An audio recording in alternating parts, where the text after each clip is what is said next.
I'm in the AWS console, if we want to go to S3, it's always under storage. So just go ahead and click in there. I've got the bucket that we created in the last lecture. If we click in the bucket, we can go and click on our individual objects, and we can go and change the encryption by clicking in here. And here you can see we've got AES 256, or we can start using the AWS KMS service, and we can use our own custom keys, or we can use the AWS provided keys. So those are the three different types. Now, KMS is really beyond the scope of this course. We do cover it in an awful lot of detail in the Certified Security Specialty course. I highly recommend getting the Certified Security Specialty certificate. Who doesn't want to be secure in the AWS cloud? It is really, really valuable. So maybe check that out once you've passed your Solutions Architect Associate exam.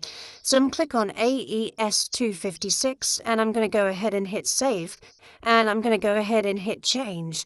And that is it. It is that easy. You can see in here it's been 100% success. Again, if I uncheck this and check on it, again, you'll be able to see that it is now encrypted. So in the unlikely event that somebody was to run into or break into AWS's data center and somehow get a hard disk drive, my file was on that drive, they would not be able to decrypt this file. They can only decrypt it by using the AWS key. So that is it for this lecture, guys. If you have any questions, please let me know. If not, feel free to move on to the next lecture. Thank you.